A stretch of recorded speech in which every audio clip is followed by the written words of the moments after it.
So there was a lot that was announced by the finance minister, but notable among all the things that were said were how these stimulus packages, as announced, would ultimately get to the beneficiaries. And already we do know that government from March this year had gone to Parliament and sought some reliefs. Well, we've had some beneficiaries, haven't we? The health workers have been enjoying their 50% rebate or excess based on their basics or their earnings for the month. And of course, it hasn't started trickling in fully yet.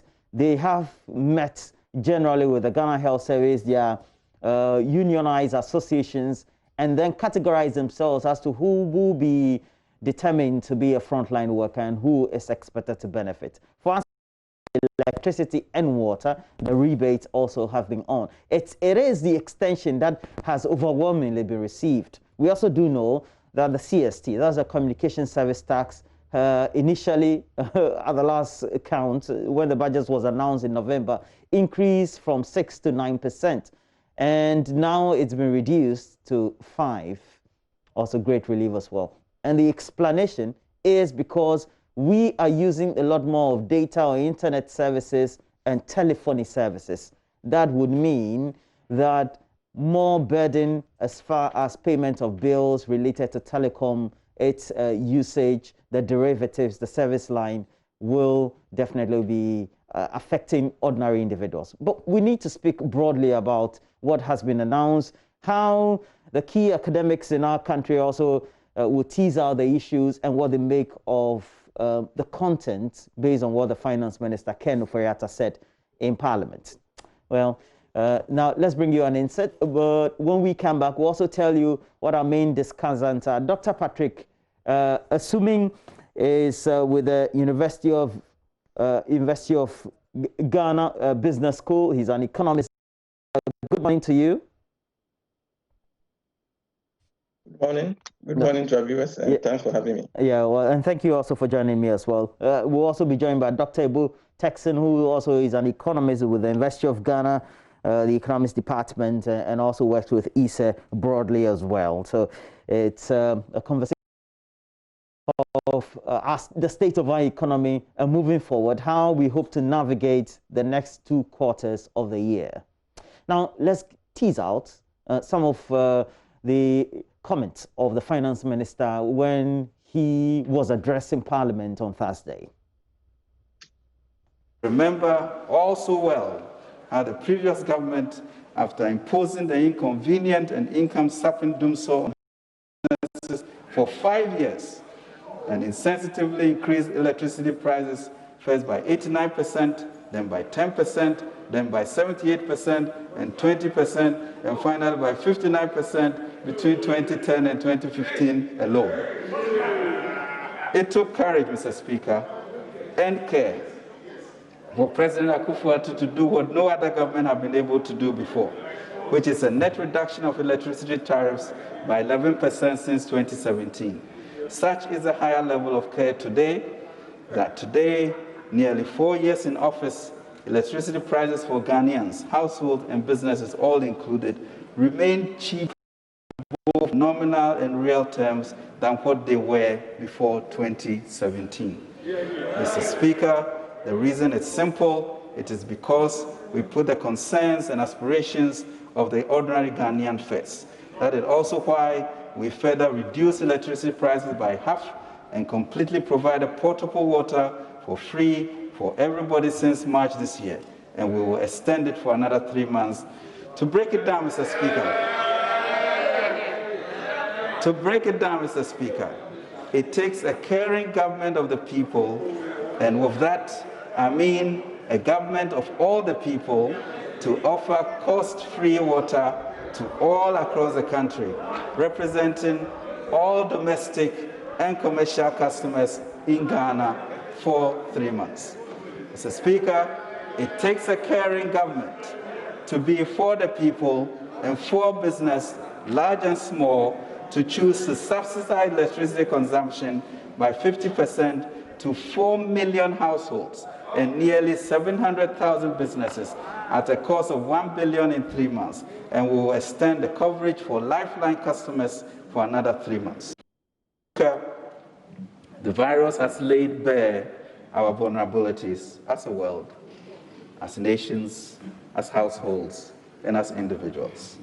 As at yesterday, Wednesday, 22nd July 2020, 622,720 persons had sadly succumbed to this virus, and 15,240,290 had been infected across the world.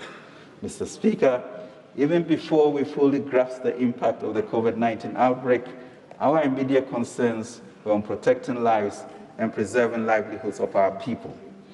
The President moved swiftly with a $100 million preparedness plan, which was prescient and laid the foundation to implement measures to save lives and safeguard economic activities by improving citizens' access to essential public services and helping businesses weather the downturn. Mr. Speaker, it has also brought to the fore the structural gaps in our health delivery system. That is why, with urgency, we have already begun to mount an effective, coordinated, and sustainable response to the health needs of the people. Under the Agenda 111, previously Agenda 88 initiative of His Excellency the President for hospitals, we will design, build, equip, and staff new hospitals in every district without one, and a new regional hospital in every region with none. This demonstrates government's commitment to protect the lives of Ghanaians. The President has declared that all the district hospitals will be designed and built by Ghanaians, built companies, the foundation for the launch of the nationwide housing program, God willing, in his second term. Mr. Speaker, we must not and will not be daunted by this extraordinary crisis. Government will continue to do what it has to do to protect lives and support livelihoods through compassionate, competent, and courageous leadership. We have accepted that this pandemic and its effects are unparalleled in the annals of our country and indeed globally. We have accepted that until a vaccine is found, we have no choice to rearrange our lifestyle in order to protect lives and promote livelihoods. It requires a marshalling of unprecedented resources to contend with the pandemic and its effects on Ghanaians.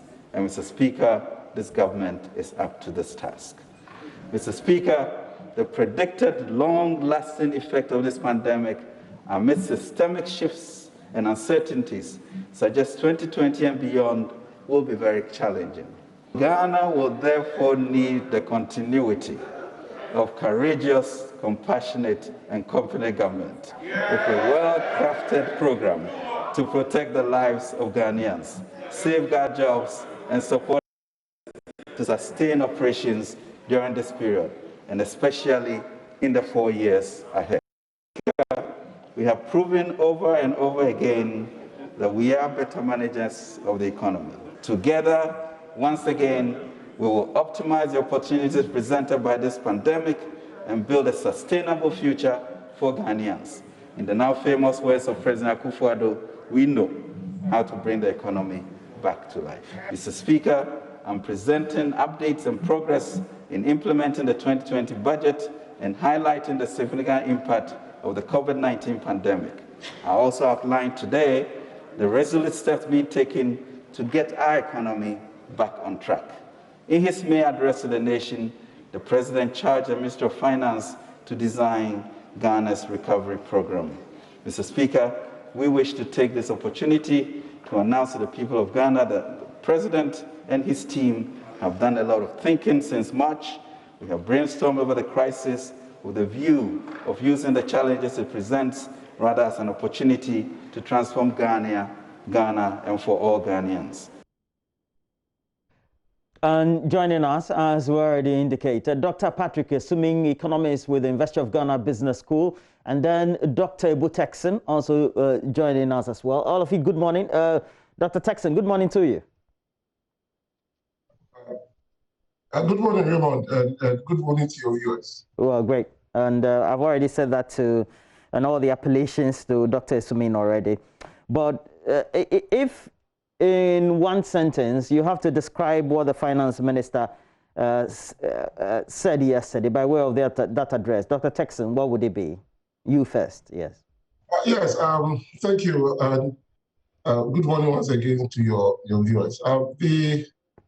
The budget review yesterday was expected, given that the pandemic had dealt a very severe blow to our finances. And if you ask me to summarize, I'll say that it's a good budget that the government has come up. At least it's a budget that is seeking to minimize the impact of the budget on Ghanaians, both businesses and households, and also to try as much as possible to recover the economy as that is possible. So it's a good budget, and most of the things that were said by the government through the Minister of Finance were expected. And so we hope that the economy will be able to recover as soon as possible. What about you, Dr. Esumi? I agree with what my senior colleague has said. I would say it was pragmatic and quite realistic.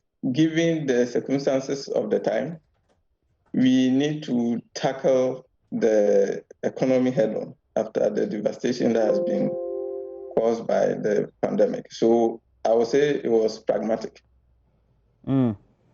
Dr. Texan, one key demographic that was captured by the government or the finance minister to be targeted, particularly for the stimulus, are the startups or the small to medium scale enterprises. In America, the statistics are always available, so you can always make such references and say that that is great indication. They form about 51% of US firms and their contribution to the economy. What we don't have is data for which we can then correlate the stimulus packages with the sort of startups that we have in our country. We have data, we have some that the Ghana Statistical Service normally collects under the Integrated Business Establishment Survey. And we are looking at close to about 400,000 of such firms. So we have data. Of course, not all firms are normally captured in the census of data, but we have data. And compared to the US, which is a more formalized economy, the unfortunate thing about ours is that most of our enterprises, especially the micro ones, are unregistered, and at times they are not captured in some of these census. And so if we need to support, and it's not going to be able to get everybody on board. That is why those of us who train small enterprises make it a point to let them know that even if your business is not registered, you should make sure that you are under the umbrella of the business association that you belong, so that anytime things like this happen and there's the need to look at the number of firms involved for the support, at least you are captured. But definitely there is some data that the government can use for any support that it wants to give. Now, Dr. Sumin, the impact of, let's say, 100 billion Ghana cedi funding opportunity for businesses, whether it's 70% private funded and 30% of that coming from the states, will eventually go to revive these businesses. How do we peg their contribution based on what they would have received to the after 3.5 years when this program has spanned? So I think it's well known that small and medium enterprises form the bulk of businesses in this country. Their contribution is quite substantial. To employment is in the order of about 80%, especially if you look at the informal sector. And to GDP, it's also quite high. More than half of our GDP comes from that sector. So their contribution is quite substantial, and targeting them is very important. because we know that a lot of them have been decimated by the crisis. The question is, I think the question what we always struggle with is exactly how to target them and to make sure that the kind of support we are giving is one that will ensure that they become sustainable, and over the long term, there's some path towards formalization. I think, as my colleague has said, a big chunk is a big part of the problem is a lot of them are in the informal sector. So it's very difficult to them and target them. In a sense, this crisis gives us an opportunity because the support that is being given, we notice that at the moment is going through the NBSSI. And it appears that because of the support, a lot of them are being forced to formalize by way of registering with the Registrar General Department, so which is a path to formalization. So in a sense, we have a very big opportunity to ensure that a big chunk or a sector that contributes substantially to the economy is receiving sufficient support going forward. The key questions remain exactly, whether the sort of interventions we are giving is exactly what they need. And broadly, also addressing their challenges on a wider scale, not just targeted loans. Because beyond the issue about credit, SMEs in this country face a myriad of problems. And I think it's important that we just don't focus only on the loan aspect and the funding aspect, but address broad-based challenges that the economy faces. Dr. Texan, one key aspect of such measurement or creating the needed benchmarks is to make sure we strengthen the ability to put in place systems that will enable them to have some good returns on the investment by way of the output. And then they can plow back or pay back whatever it is that they collect by way of stimulus. What sort of support should we be comparatively be giving them at the same time while we're doling out these stimulus packages to them? Okay, so before that, let me say that the support shouldn't go to every firm. I mean, this is support that hopefully once it's being paid back, others will also benefit. I think that initial focus should be on small and medium enterprises that offer quite a sizable number of jobs, and for which currently, as we speak, there is the demand for what they produce. Because you don't have to go and support a firm that does not find a lot of employment, that has no demand for what is being produced now. Otherwise, whatever support is given to them will go directly into paying wages of workers who are not productive. And so, and those businesses will not be able to recover to repay. So the focus should be looking at the profile of these companies and make sure that they're only supported because currently there's the demand for what you are producing, and you offer quite a sizable number of jobs. So we keep those people in their jobs and then able to produce, there's demand for it, you sell, you get back the money, and then you repay. I think that in giving the support like the question that you asked, I mean, we need to let and most of these businesses are informal businesses that are run from the purse or the pocket of the owner. And we need to make sure that the support that is being given to the businesses are going to go directly to production. It's not going to go into funding their personal expenditures. Because there are situations where when businessmen go for loans, before they even begin to produce, they would have started spending out of their profit before even the production or the sales take place. We need to conscientize these businesses that, look, you offer employment. What they are producing is in demand. We expect this support to go into direct production so that you can sell, your workers will earn income, because that is the support. That is why we are giving you the support. So I think that in NBSSI, because they have been dealing with these funds over a long time, we'll be able to look at applications critically and find out those businesses that have opportunities. And don't forget that, and so far as there are new opportunities that are coming up now, the production of PPEs and other services that are coming up post-COVID, we need to support them, because those are the sectors that will offer employment. And to also let labor know that this is the time that you need to find out if you can be useful in other sectors, because definitely other sectors are having a greater opportunity now than they had before. And so we need to make sure that the money that goes to these firms are monies that will be paid back as soon as possible, so that it can be given to other firms as well. I mean, if you take the fact that we have close to 400,000 micro, small enterprises, and it might even be higher than that, and you are talking about 700 million Ghana cedis, that is woefully inadequate. So there's to be some rationing, and it should be done very efficiently.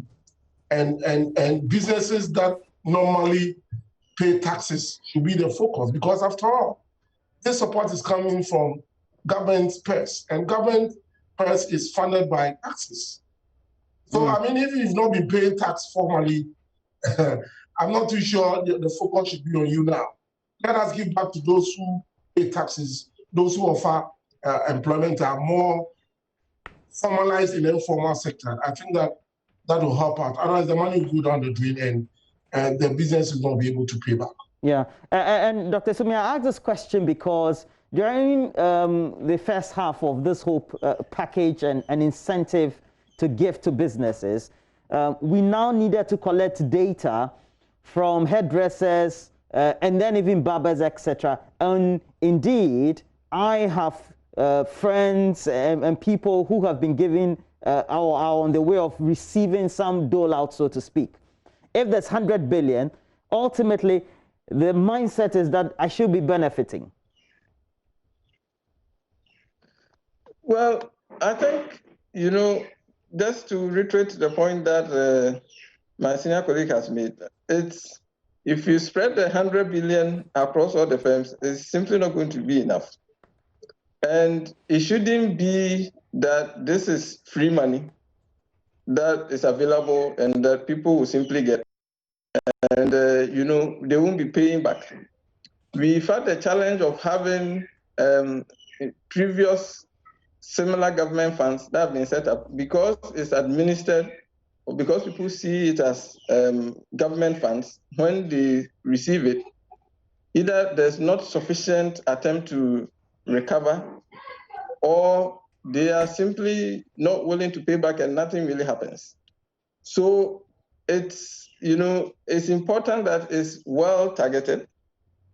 So my colleague has already mentioned that it has to be those who are paying taxes, but there has to be a mechanism to ensure that we have a criteria. So if we say, if you get the support for, say, the next 3 months, we don't expect that you'll be firing your workers, because we cannot be giving public sector funds, we cannot be giving taxpayers' money to businesses and watch them fire. One of the key reasons why we are giving this support is so that we prop up viable businesses, so that they can keep going along while the crisis is ongoing, and therefore they will not fire workers and bring aggregate demand in the economy down. So in addition to ensuring that we are targeting the businesses that are viable, through which we know that when we support them, they will be able to generate some sufficient output, we also need to ensure that whatever criteria we are using to give out the funds, there's some strict monitoring. I think that is why some are a little bit concerned that it's going through the a state or government agency. They fear that when you go that route, that kind of monitoring that you need to ensure that the funds go around. So we want those who receive the first round be able to pay back, so that others might also get it.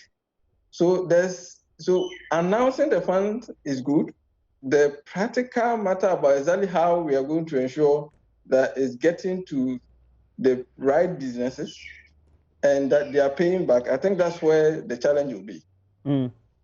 Okay, now let's... No, can I add to what Patrick said? I think that the focus of this should be for firms that have demand for what they produce now. Very important, because if there's the demand for what they produce now and they need the support to expand their production, or even maintain their production pre-COVID, they are going to be able to keep their workers to produce. And because there's a demand for what they are producing now, it will be easier for them to sell and get back the money and be able to pay back to sustain their businesses as we move. And so it's very important that criteria is set as soon as possible, so that firms, businesses should know that this is not free money that is being given to them. Like Patrick said, if you are firing your workers, you don't need the support. We're only giving it to you because we want you to keep your workers working. We are giving it to you because there's a demand for what you produce. We are giving it to you because we need the money back as soon as possible to help other firms, because they are not. And if you talk about the 100 billion that is going to set up from 2021 to 2023, that is still not enough money. But I mean, it's good money, and it has to be given to the right sectors and the right businesses, so that we can see an expansion of output, because we need output.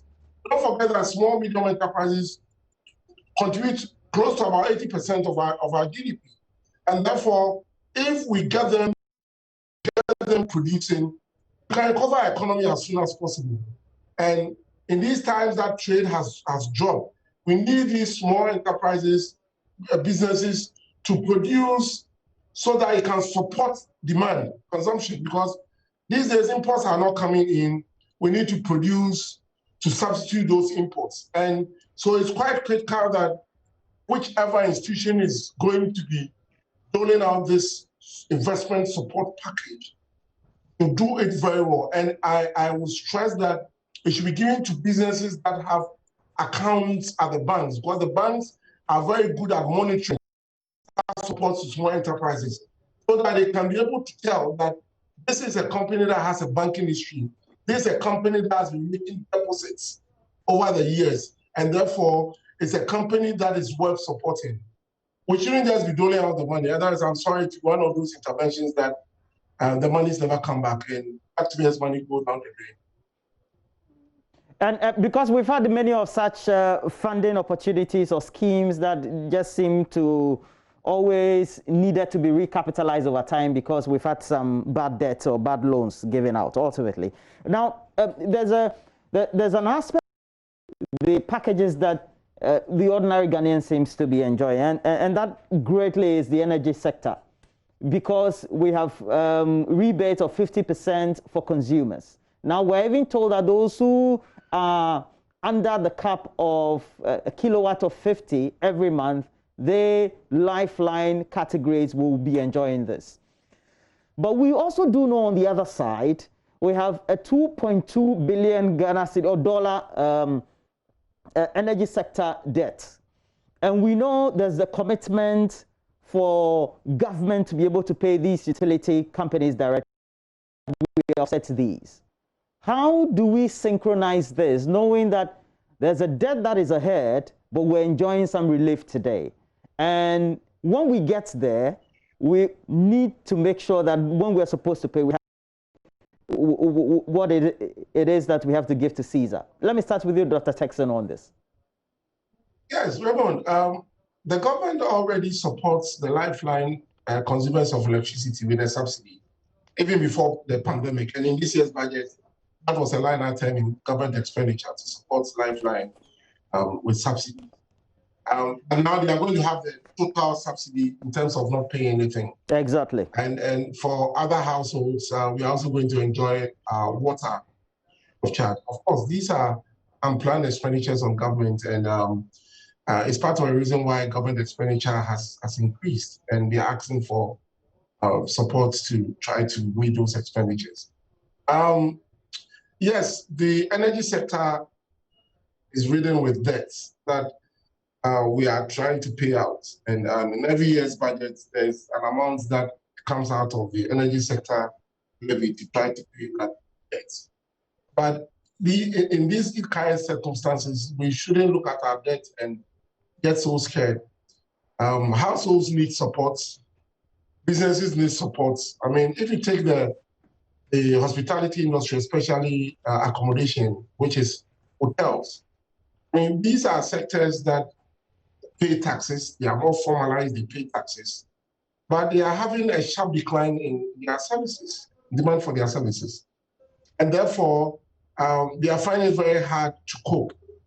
This is a time that government can take up some of their basic expenditures like water and electricity, so that they can keep some of their workers at work. Don't forget that they cannot shut down the hotel totally. If you take a hotel like Labadi Beach and other big hotels, they cannot be shut down. They need to maintain their facilities. Lines should be on at work. Some support staff will be there to maintain the facility, all of that. And at times, for some of these hotels, even putting off their electricity is a big deal because their rooms get stuffy and all of that. So to maintain the infrastructure of these businesses, which is very required because post-COVID, they will be in operation, they'll pay taxes. Government needs to extend that support, possibly for electricity, to some of these sectors that need the support.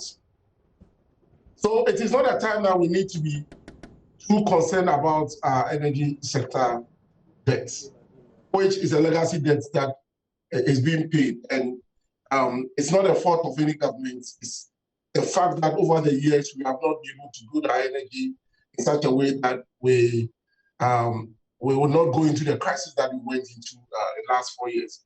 So it's not a fault of any government, but it's government of Ghana that has to pay that debt.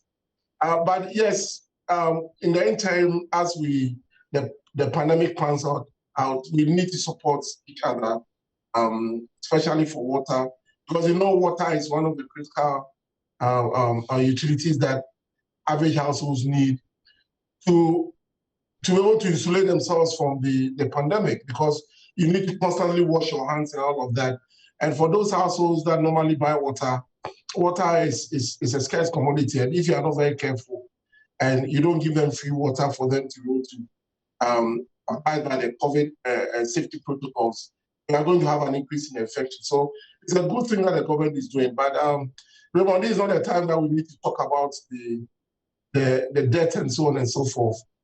We need to look beyond and see how we are going to recover the economy as soon as possible. Thereafter, we'll think about how we are going to deal with these debts. Right, and ask Dr. Sumin some questions as we also tend to wrap up. So, and in the announcement yesterday, Dr. Sumin, just hold on. In the announcement yesterday, there were a number of interventions that the government again refocused on. They talked about what they had made by way of the dire economic situation, and they said the economy was in dire straits. And then we talked also about the implementation of the free SHS and its expenditure for the 1.2 million students, and the investment that had been made in young adults through NAPCO, and definitely agriculture had also received a lot of support over the period. Now, we do have all these investments taking place. And these investments definitely would mean that a lot of capital that will be going off.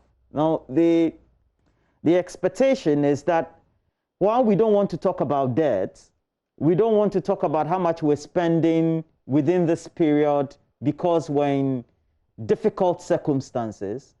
We definitely will come and meet them in a year or 2 or 3, 4 years' time.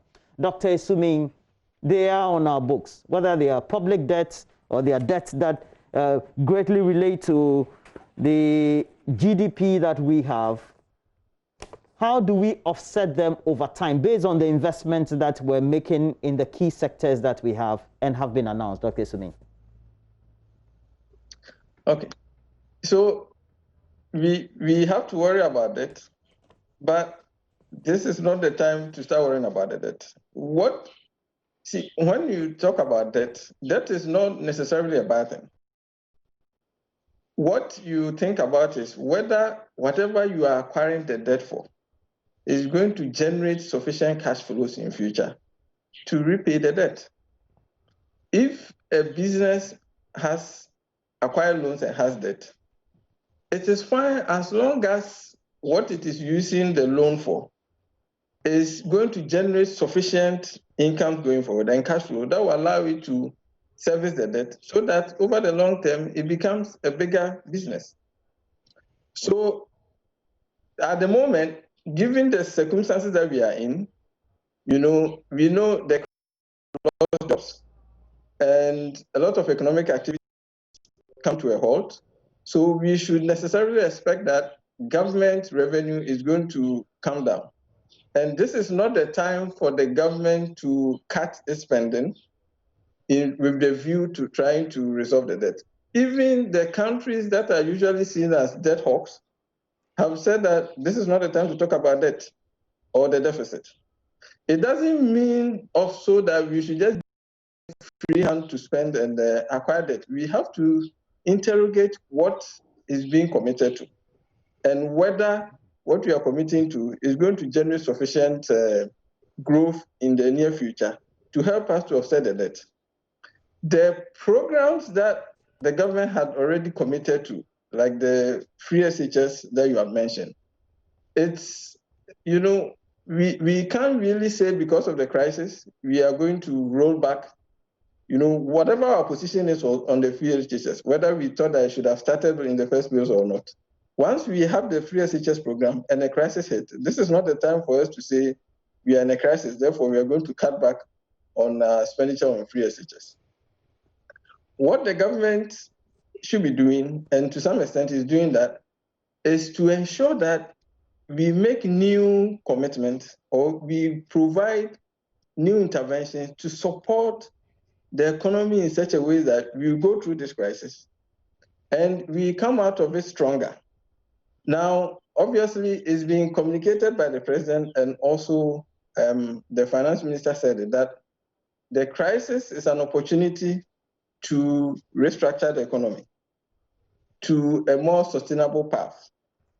Our dependence on imports has now, has become a major problem now because of the disruption in the global trade. There are some essential things that we can't acquire, but down therein lies the opportunity to try and then restructure the economy so that we produce some essential things that we need ourselves. When we do that, by the time we are out of this crisis, we will be on a different path and we'll be much more ready to deal with a future crisis. So it is why we cannot go back and reduce what we are spending on free or the other programs that are committed to. The additional things that we should be doing should be things that will bring substantial changes in the economy, such that going forward, we are going to generate enough production, we are going to generate enough tax revenue. And to some extent, I think a few of the things that I wish we had done in the budget is a little bit more on the revenue side going forward. The finance minister has said that we want to increase the share of tax revenue as a ratio of GDP from 13% to 20% in 3 years, that is in 2013. Unfortunately, we did not see enough detail in terms of exactly how we are going to do that. In terms of measures to expand the tax base, to bring in more taxpayers. There were a few measures that have been mentioned, but those are to plug loopholes, including electronic monitoring of oil production. But even if those measures are very successful, I mean, oil revenues is just still under 10% of overall revenue. Yeah, but Dr. The general issue about broadening our tax base has not been sufficiently dealt with. I wish that we have seen more measures in that area. But Dr. Sumim, we do know that a lot is going on. The National identification authority becomes a critical aspect of creating the database for us to be able to achieve that. So that is an ongoing related policy intervention that is being done to achieve that objective. But I know that the others that could have been spelled way better for us to get some clarity on how we broaden the tax. It's a key conversation we've been having for decades, I believe, but we're hoping that how can we use this period, as we wrap up this conversation, Dr. Ebo-Texon, to shore up some of the key sectors that we have? If you look at what the statistics are, it's the services sector that has been at the forefront of growth, but we also do know what we need is industry being fed through agriculture and the relevant sectors to get the needed growth. How do we take advantage of this period to say post-COVID, this is what we've been able to achieve in those two sectors, agriculture and industry? Okay, Roland, thank you.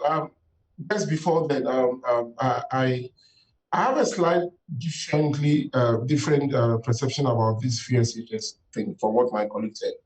I should think that in these times that we have to deal with the COVID and others, the universities have come to the end of the academic year, almost granted to the end of the academic year. We have final year students at the SHS going to school to write the exams. I think that for the rest of the year, if we can, let us hold on with academic education for now, so that whatever cost that we incur in education sector, I know for the public sector, teachers will still be paid, but whatever other expenditures that we incur, that could go into other sectors of the economy to build the resilience of the economy. Because for me, I'm more concerned about production than any other thing. I mean, if we've gone beyond this pandemic, academic work can resume. That will give government some freedom from education expenditure to go into direct production, because that is what we need. Because as we speak, we don't have enough PPEs. We don't have, we've not built our school system in such a way that we can go on with academic work. If you take the secondary school, going on with academic work would mean a change in so many infrastructure that we have in the schools, and that is not something that we have money to do now. So if I would advise government, I ask that let's hold on with the beginning of the next academic year and see how this pandemic pans out to the end of the year. Now to come back to your question, yes, industry has to pick up, and I'm excited that the government has plans to invest about 100 billion in the next year to the next 3 years in the industrial sector.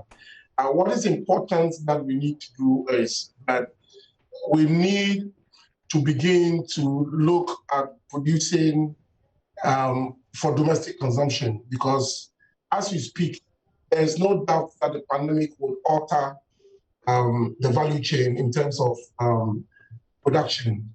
Countries are now going to look inward to try to produce what they need. And if you look at the fact that even in terms of the PPEs, now countries are producing for their domestic use without considering whether they want to export or not. So we need as much as possible to set up our industrial sector in such a 1D1F that we started, support to go to other existing firms that are already there to begin to produce the import substitutes, so that we will not be found wanting as countries use their exports and produce for their own domestic consumption. And definitely in a country like Ghana, the agricultural sector will have to support our industrial sector. We cannot make the mistakes that we made when Nkrumah started the import substitution neutralization after independence, and we failed to make agriculture thrive to support. And this is the time that we need to get agriculture, and it's likely part of the government flagship programs to planting for food and jobs and rearing for food and jobs are critical policy interventions that we need the government to continue to concentrate on. Because over the years, as we started this, we've seen agriculture pick up, and what is a good sign. If the 1D1F is successful, other businesses are supported to look at producing for domestic consumption. And if, for instance, South Africa is no longer producing a lot of fruit juices to export to other parts of the world, and for which Ghana also imports a lot from, we can equip our domestic friends to produce our food duties here for us to consume. So definitely start looking inward, and we should make note that the global value chain is not going to be business as usual before the pandemic. It's going to change, even if you go beyond the pandemic. Yeah. And it's offering opportunities for us as a country to take a second look at agriculture industrialization, because if currently the contribution of the service sector to GDP is not something that we should have expected. Okay. We have expected agriculture industry to move the economy before we get to services doing that.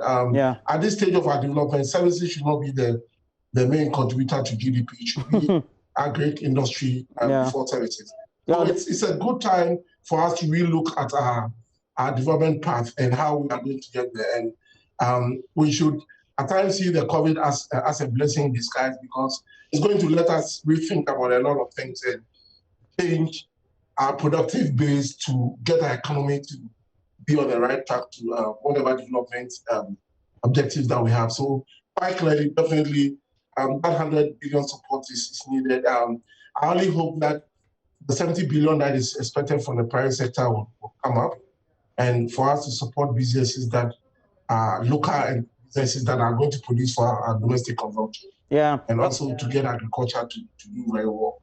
So it's good now, but let's see what happens in the next 3 years in terms of that investment in our industrial sector and agriculture, how that is going to pan out. Well, thank you very much. It's something that I guess Adam Smith will agree with you. Of course, they'll have some objections from Ricardo and then Heckscher. But look, let's see how it goes. The proponents of absolute advantism and then what you can do with what you have great capacity to be able to develop. Yeah. But look, thank you very much, Dr. Ebo Texan. You're an economist with the economic department of the University of Ghana, Senior One, and also with my alma mater, the Economic Department, Finance, and doing great work, University of Ghana Business School. Dr. Patrick Sumin, we say thank you very much for your great contributions and insightful suggestions this morning.